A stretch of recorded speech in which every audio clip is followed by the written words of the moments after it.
झारखंड से बड़ी खबर आ रही है और यह खबर है कि झारखंड में अब हेमंत सोरेन की सरकार जाने वाली है।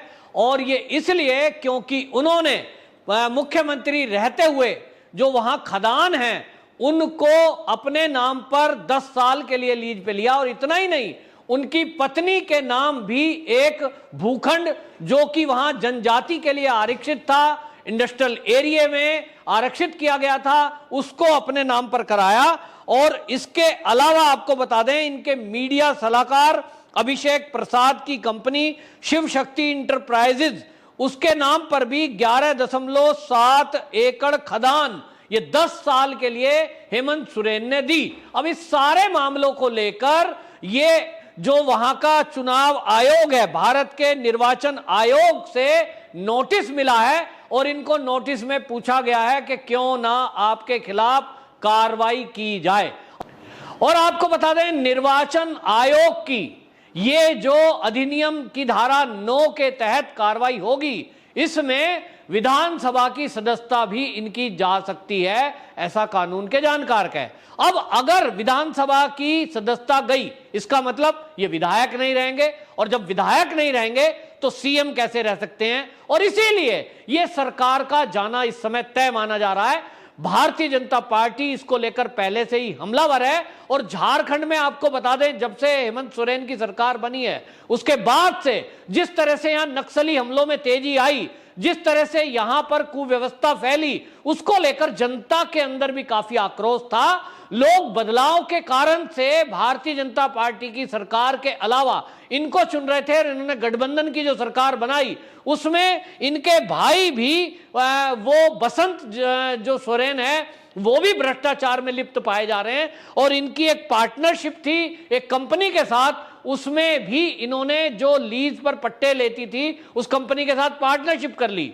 तो रूल ये है कि यदि आप विधायक हैं, सांसद हैं, किसी भी तरह के कोई आप सरकारी लाभ के सरकारी काम में हैं, नौकरी पर हैं, तो आप कोई भी दूसरा लाभ का पद नहीं ले सकते, किसी भी ऐसे संस्थान में नहीं हो सकते, कोई बिजनेस में नहीं हो सकते जिससे आपको लाभ मिलता हो। और इसको अब लेकर के जो चीजें सामने आई हैं, इसमें चुनाव आयोग की तरफ से कार्रवाई होनी है। और चुनाव आयोग की तरफ से कार्रवाई होनी है तो सरकार गिरेगी, ये पक्का माना जा रहा है। और इसी के जो अंदेशे थे वो भी पिछले दिनों देखने को आए थे, क्योंकि यहाँ के जो राज्यपाल हैं वो दिल्ली में आकर प्रधानमंत्री जी और गृह मंत्री जी से मिले थे। तभी ये माना जा रहा था कि अचानक झारखंड के जो राज्यपाल हैं वो दिल्ली में क्यों आए हैं। तो जानकारों का जो मानना था, क्योंकि ये केस पहले से ही चल रहा था, क्योंकि जो चुनाव हुए थे उसमें एक शपथ पत्र देना पड़ता है सभी प्रत्याशियों को, और उसमें इसका जिक्र किया गया था कि इनके नाम खदान है। तो तभी से सवाल उठ रहा था। और चुनाव आयोग ने इसकी जब जांच कराई तो पाया गया कि ये जो खदान है इन्होंने जो ली, ये वाकई में लाभ के लिए है और इससे एक बहुत बड़ा प्रॉफिट है। इनकी पत्नी ने भी जिस तरह से पद का दुरुपयोग सीएम पद के रहते हुए आरक्षित जो प्लॉट थे, इंडस्ट्रियल प्लॉट अनुसूचित जनजाति के लिए, उनमें से प्लॉट ले लिया। और वो प्लॉट भी आपको बता दूं जो इन्होंने लिया था उसको लेकर के कल्पना सोरेन के ऊपर भी केस चल रहा है, उनके ऊपर भी सवाल उठा हुआ है कि किस तरह से मुख्यमंत्री के पत्नी के नाते नियम कायदे कानूनों को ताक पे रखकर उनको ये प्लॉट दिया गया। अब एक बड़ी ये हलचल हो रही है और इसको लेकर के आपको बताएं, गठबंधन की क्योंकि सरकार है, वहां कांग्रेस भी इसको लेकर हमलावर हो रही थी। भारतीय जनता पार्टी ने यह मुद्दा नहीं उठाया है, ये कांग्रेस ने भी उठाया कि जिस तरह से हेमंत सोरेन काम कर रहे हैं वहां किसी जो गठबंधन के दल है उनको भी साथ लेकर नहीं चल रहे। और इसमें यह देखने में आया कि लूट खसूट मचा रखी है। इसको लेकर के जनता की तरफ से यह कहा गया कि जब से सोरेन सरकार झारखंड में आई, भारतीय जनता पार्टी की जब वहां सरकार थी तो वहां अपराध पर अंकुश लगा था। आए दिन जो नक्सली थे वो सरेंडर कर रहे थे, जिस तरह से विकास वहां हो रहे थे, तो केंद्र की योजनाओं का लाभ जनता को मिल रहा था, चाहे वो 2 बार का मिलने वाला राशन हो, फिर चाहे उज्ज्वला योजना हो, फिर चाहे वहां बनते हुए हॉस्पिटल हो, स्कूल, ये सब चल रहा था। और झारखंड की आप अगर देखेंगे स्थिति, वहां पे मुख्य जो आय का स्रोत है झारखंड को वो है कोयले की खदानें। और कोयले की खदानों से वहां ये शिकायतें होती थी कि उसमें ठेका देने में, खदानों को देने में अनियमितता बरती जाती है और करोड़ों का घोटाला किया जाता है। जब भारतीय जनता पार्टी की सरकार आई उसके बाद उस भ्रष्टाचार पर अंकुश लगाया गया और वहां जो विकास होने थे, जैसे कि हाईवेज है, रोड है, ये बनना था, अस्पताल, स्कूल, गांव को कनेक्ट करने के लिए वहां पर जिस तरह कनेक्टिविटी रोड की दी गई, उसके अलावा बिजली की काफी स्थिति सुधर गई थी। और जिसको लेकर के वहां नक्सली एक्टिव रहते थे, वो नक्सली वहां विकास चाहते ही नहीं। जब भी कोई किसी को टेंडर दिया गया सड़क बनाने का, स्कूल बनाने का, अस्पताल बनाने का, वो वहां उसकी हत्या कर देते थे। और इस तरह से एक अलग से अपनी पैरेलल सरकार चलाना, ये कांग्रेस की सरकार में वहां के लोगों ने देखा है। उस दहशत को लोगों ने देखा है। भारतीय जनता पार्टी की जब सरकार आई तो सबसे पहले नक्सलियों पर प्रहार हुआ और इस नक्सलियों के प्रहार से आपको बताएं, इस देश में कुछ कम्युनिस्ट विचारधारा के लोग हैं, उनको प्रॉब्लम हुई और उन्होंने फिर वहां नैरेटिव फैलाना शुरू किया। इसके बाद सरकार तो बदल गई, हेमंत सोरेन आ गए, लोगों को लग रहा था कि कुछ बदलाव होगा, लेकिन बदलाव के बाद वही हुआ जो हमने पहले की सरकारों में देखा कि भ्रष्टाचार होने लगा। और अब इससे बड़ी बात क्या होगी कि मुख्यमंत्री खुद इसके लपेटे में है, उनका भाई और जो भाई बसंत सोरेन है उनके ऊपर भी इसी तरह से पट्टा लेने के लिए जो एक कंपनी को दिया गया उसमें पार्टनरशिप कर ली, यानी उसमें भी हिस्सेदारी का एक दूसरा तरीका है। तीसरा, पत्नी भी इस तरह के आरोपों में घिरी हुई है कि आप समझिए कि वहां जनजाति बहुत हैं, आदिवासी जिनको बोलते हैं, वो अनुसूचित जनजाति, उनको डेवलपमेंट के लिए, उनको आगे तरक्की के लिए, उन जनजातियों को डिस्टर्ब कोई ना करे, उसके लिए बाकायदा झारखंड में अपने आप से एक अलग कानून है और उस कानून के तहत बाहरी लोगों को वहां कोई जमीन दी नहीं जाती।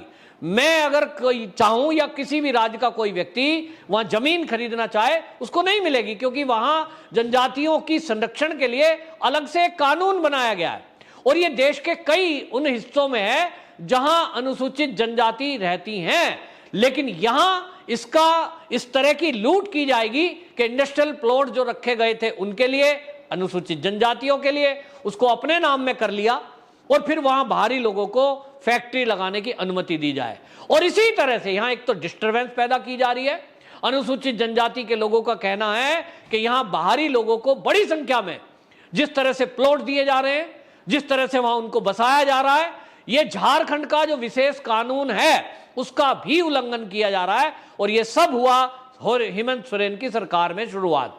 और इसके कारण से लोकल जो जनजाति के लोग हैं उनके अंदर भी काफी आक्रोश था, लेकिन वो कहते थे जी कर कुछ नहीं सकते क्योंकि सरकार ये सब होने देना चाह रही है। और इसी तरह नक्सली घटनाओं में जो बढ़ोतरी हुई उसके बाद वहां की जो जनता है वो अपने को ठगा महसूस कर रही थी कि बदलाव के लिए और एंटी इनकम्पेसी के चक्कर में भारतीय जनता पार्टी की सरकार हटा दी।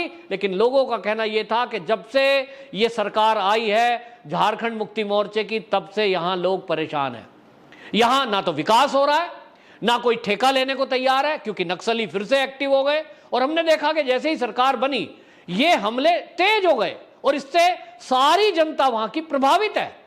तो कोई नहीं चाहता कि देश में हिंसा हो। झारखंड शांति की तरफ चल रहा था, विकास की तरफ चल रहा था और केंद्र की योजनाएं जो लागू हो रही थी उसके कारण से वहां जनता खुश थी। मैं वहां झारखंड के कई एरियो में गया हूं। इस सरकार के पहले हमने देखा है कि वहां आप देखिए कि पब्लिक ट्रांसपोर्ट नहीं है, सरकार की तरफ से वहां कोई बसें नहीं चलती। क्यों? क्योंकि नक्सली हमला कर देंगे। आए दिन ये हमले होते थे। भारतीय जनता पार्टी की सरकार के आने के बाद ये सब चीजों को सुधार किया जा रहा था। सड़कों का जाल झारखंड में फैला, इसी तरह स्कूल कॉलेज बनाए गए और इसी तरह वहां जो इंफ्रास्ट्रक्चर केंद्र सरकार के तत्वाधान में, और जैसा मोदी जी बोलते हैं कि डबल इंजन की सरकार, उसके तहत शुरू हुआ। ये अपने आप में एक बहुत अच्छी बात थी। लेकिन अब हेमंत सोरेन की सरकार, निश्चित माना जा रहा है कि ये सरकार गई तो निश्चित रूप से अब जो उथल पुथल है इसमें देखना यह होगा कि क्या इस गठबंधन में फिर से कोई एक नया चेहरा उभर करके सामने आता है जो भारतीय जनता पार्टी की सरकार को बनने से रोक पाता है, या फिर फ्रेश चुनाव यहां के राज्यपाल राष्ट्रपति शासन लगाने के बाद घोषणा करते हैं। ये देखना होगा। वंदे मातरम।